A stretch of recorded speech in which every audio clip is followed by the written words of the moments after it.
David Bowie was a true musical chameleon. The man tried on so many different images and musical styles over the years and had so many hits with them that it was almost easy to forget that it was all the same man. I remember right after he died, when the radio was playing nothing but his hits, going, "Oh my God, I never realized that song was David Bowie." And that happened to me 5 or 6 different times. And I think that's part of why there was such an emotional response when he died, even from people who weren't necessarily big fans, such as myself, because he was always there, almost whether we realized it or not. He was a constant presence on the radio for the vast majority of his career. Which brings us to his most successful album, 1983's Let's Dance. I bet you didn't think this was going to be an 80s video, did you? You probably did. I mean, it is in the description, of course, but if you didn't know, that's when this album came out, the 1980s. One of the inevitable byproducts of an artist passing away is rose-colored glasses. Now that they're gone, people will forget that not everything that they touch turns to gold. And Bowie was no exception to that. The man had his fair share of duds over the course of his career. We all know the ones. Unlike a lot of albums I've talked about in this 80s series so far, I do think the backstory to this album is kind of interesting. After finishing up the most artistic period of his career with the 3 Berlin Trilogy albums of the late 70s and then doing Scary Monsters in 1980, Bowie was looking for a big commercial success with this album. He discarded longtime producer and collaborator Tony Visconti in favor of Nile Rodgers, and he picked up Stevie Ray Vaughan to be his guitarist for the album. Wait. What? Yes, that's Stevie Ray Vaughan. Bowie first noticed the Texan blues rock legend, at the time relatively obscure, at the Montreux Jazz Festival in 1982, and shortly thereafter sought him out for his upcoming album. So, you're going for a poppy, sellout album with a hardcore blues rock guitarist. This should be interesting. The album opens up on a fantastic note with one of the most recognizable and catchy songs that David Bowie ever wrote. And it's one that you still hear on the radio to this day. The lyrics, which are slightly more intellectual than typical pop music lyrics, and much more intellectual than your average 80s pop music lyrics, are pretty standard David Bowie. He's not really happy with the modern world. He feels out of place, but they aren't really the focus here. This is a song he originally wrote with Iggy Pop in the late 70s, and it was on an album of Iggy Pop's from that time.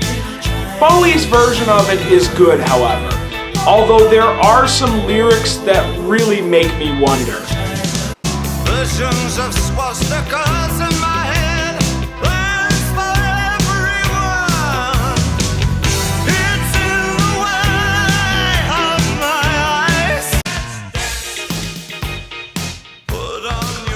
This song should not work at all.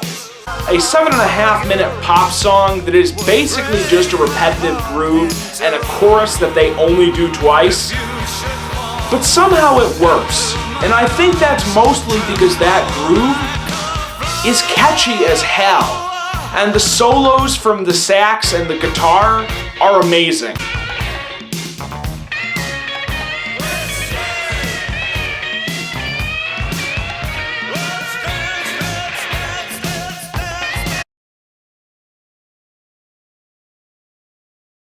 This song is exactly the kind of thing I was afraid of going into 80s Bowie.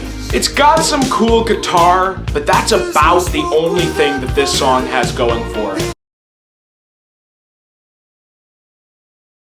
This I like much more. It's big, it's clunky, it's anthemic, it probably shouldn't work, and I'm not entirely convinced that it actually does work, but it's still intriguing. And of the songs on this album that weren't singles, this is easily my favorite. This song is quite good as well, although I don't like it as much as Ricochet. It was originally recorded in 1977 by a band called Metro, and again, David Bowie's version of it is pretty cool. Vaughn gets some more moments to shine in the guitar, and the atmospheric synths of the main body of the song are pretty cool as well. The song is sort of another cover. It comes from the soundtrack to the 1982 horror movie of the same name, and was actually composed by the guy they got to do the score for the movie. Bowie just wrote some lyrics and put vocals over it. For whatever reason, this seems to be the song where if people remember anything from this album, besides those big 3 hit singles, it's this song. But it doesn't do it for me like those first 3 big songs. The main riff of this song comes a little bit too close to the title track for comfort, and so just comes off as an inferior version of Let's Dance. But as a catchy dance pop song, it's not bad. This album is pretty good, but I do have many complaints about it. First and foremost, the fact that they stuck the 3 singles, the 3 best songs on the album, which is not always the case, and I want to make that very clear. There are albums where the album tracks are better than the singles. Let's Dance is not one of them. And that's why putting all the singles on one side is such a stupid thing to do. Once you're done with Let's Dance, you have no reason to listen to the rest of the album. And it's not even like the stuff on the B-side was weird and inaccessible and artsy like on an album like, say, 3 of a Perfect Pair from King Crimson, where you have the commercial stuff on one side and the artsy stuff on the other. There was no reason to do that. This is also one of those albums that isn't bad itself, but sent the artist down a bad path. In Bowie's case, he tried to copy the success of this album on his 2 subsequent 80s releases and failed completely, both critically and commercially. But now on to the positives. The positives are that those first 3 big singles, those first 3 songs, are amazing. 3 of the best singles Bowie ever put out. And they more than justify purchasing this album, particularly the extended version of Let's Dance. At the end of the day, this is just one of those albums that has to be accepted for what it is. From an artistic perspective, a mostly successful sellout album, and from a commercial perspective, a completely successful sellout album. And that's honestly what brings Bowie's 2 following albums down. They try to go for what made this album good without really understanding exactly why it worked.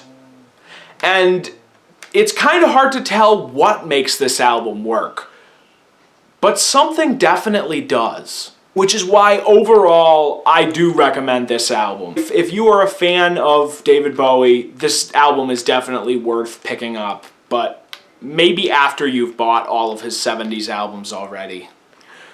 Those first 3 songs more than justify the purchase, but the second half brings it down.